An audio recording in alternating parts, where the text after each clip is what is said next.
안녕하세요. 선현투자연구소의 유망입니다. 2023년 9월 22일 금요일 천편신문 시작하겠습니다. 첫 번째 한국경제신문입니다. 어제는 코스피 코스닥 하락했고요. 금리와 환율은 상승했습니다. 자, 첫 번째 기사입니다. FED 긴축 장기화 금융시장이 휘청했고요. 주가가 크게 낮아졌습니다. 자, FED는요, 기준금리를 동결했지만 연내 추가 금리 인상 가능성을 내비쳤고요. 내년 말에는 어, 금리 예상치를 4.6에서 5.1%로 올렸습니다. 인하폭은 0.5%가 될 것입니다.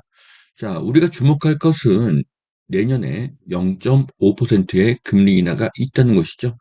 2024년에 드디어 피벗이 시작된다는 것입니다. 미국은 상업용 부동산 위기이고 중소은행도 부실합니다. 미국은 내년에 반드시 금리를 내릴 것이고 2025년, 2026년에는 금리가 더 내려갈 것입니다. 그것은 점도표를 보면 알 수가 있는데요. 자, 6월 점도표도 그렇고 어제 발표된 점도표도 어, 미국의 금리는 해마다 계속 하락하는 것으로 나와 있습니다. 23년, 24년, 25년, 26년 점도표를 보면은 금리는 계속 내려가는 것을 확인할 수가 있기 때문에 현재 미국의 금리는 23년을 정점으로 해서 24년부터 26년까지 금리 인하는 기정사실이라는 것입니다. 자, 고금리, 고환율, 고유가, 삼고 쓰나미로 한국 경제가 침체에 빠진다는 그런 기사인데요. 자, 경기가 침체가 되면 반드시 경기를 부양합니다. 역사적으로도 경험했던 일이고요. 코로나 때도 경험했던 일이죠. 원래 해 뜨기 전이 가장 어둡습니다. 자, 원희룡 농산 어촌집은 1가구 2주택에서 제외해야 된다는 이야기를 했는데요. 자, 앞으로 4일은 도시에서 살고 3일은 농어촌에서 생활하는 그런 세컨하우스의 개념이 생길 것이라고 이야기했는데요. 앞으로 이렇게 될 가능성은 높습니다. 자, 농산 어촌 당연히 풀어줘야 하고요. 도시도 풀어줘야 합니다. 강릉, 양양, 대관령을 추천하겠습니다. 자, 민간의 공급을 좀 더 빨리 하겠다, 뭐 이렇게 하는데요. 어, 공공의 공급은 절대 빠르지 않습니다. 오히려 공급의 공급이 너무 빨라지면은 부실공사가 나오게 되는 것이죠. 자, 원희룡은 집 투자에 뛰어들기 위한 금융을 풀어줘서는 안 된다고 이야기를 했는데요. 자, 원희룡은 국토부 장관이지만 집 투자를 혐오하는데 투자자가 없으면 분양은 실패하고 공급은 사라집니다. 어, 공급이 사라진 시장의 결과는 임대가의 폭등이죠. 이런 미친 고정관념을 국토부 장관이 가지고 있는 한 2027년까지는 물론이고 2027년 이후에도 집값은 상승할 것입니다. 왜냐하면 공급이 없기 때문이죠. 자, 원희룡이 내년 4.10 총선 출마를 위해서 사퇴하는 것이 그나마 위안이 되고 있습니다. 자, 동서울 터미널 돛담배 모양 40층 건물을 짓는다고 합니다. 현재 이런 모양인데요. 실제로 여기 가보시면 대부분의 상가가 다 철수를 해서 지금 비어 있는 상태입니다. 자, 그래서 이런 모양으로 지어지게 되고요. 강변역에서 반경 2.5km의 원을 그려봤는데요. 이렇게 잠실도 들어가고요. 뭐 건대도 들어가고 이렇게 표시가 되는데 최대 수혜지는 요 강변역과 여기 구의역이 될 것으로 보여집니다. 자, 전국 집값 10주 연속 상승하고 있습니다. 경기도는 최대 폭의 상승을 했습니다. 자, 현재 높은 취득세 때문에 투자자가 있습니까? 투자자가 없습니다. 투자자가 없는 실수요자만으로도 이 정도 상승하는 시장이고요. 엄청난 에너지입니다.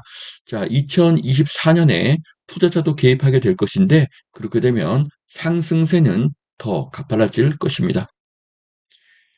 자, 현재 과천, 하남, 안양, 성남 등의 오름세가 두드러진다고 하는데요.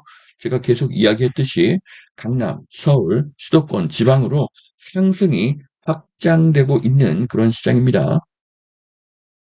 자, 원룸 오피스텔 깜깜이 관리비를 없앤다고 합니다. 월 10만 원이 넘으면 세부 내역을 공개한다고 하는데요. 많은 오피스텔 관리단이 비리가 많습니다. 관리비의 거품을 반드시 빼야 할 것으로 보여집니다. 자, 두 번째 매일경제신문입니다. 자, 글로벌 긴축 장기화 가계대출 금리가 들썩인다고 합니다. 자, 그래서 앞으로 금리가 약간 오를 것 같긴 한데 저는 마지막 양털깎기로 보여집니다. 2024년 상승 전에 가격을 후려치는 형국입니다. 주식, 부동산 마찬가지고요. 2024년에는 오히려 희망적인 뉴스가 쏟아질 것입니다. 자, GTX-A가 시운전을 하고 있다고 하는데요. 내년 4월 GTX-A 동탄 수소가 개통을 하는데요. 동탄은 이미 SRT가 수소까지 운행을 하고 있기 때문에 최대 수혜지는 용인 구성역이 될 것입니다. 자, 동서울 터미널, 미국의 허드슨 야드처럼 대개조를 하는데요. 이것이 조감도입니다. 정말 멋진 모양이죠. 자, 이 인근에 사는 사람에게는 큰 혜택을 줄 것입니다. 자, 오세훈 문화재에 막혀서 고밀 개발 중단은 안 된다. 문화재이기 때문에 옆에 건물이 못 들어가는 것은 이제 잘못됐다는 이야기죠. 자, 한강변인데 문화재로 개발이 안 되는 대표적인 지역이 풍납동이죠.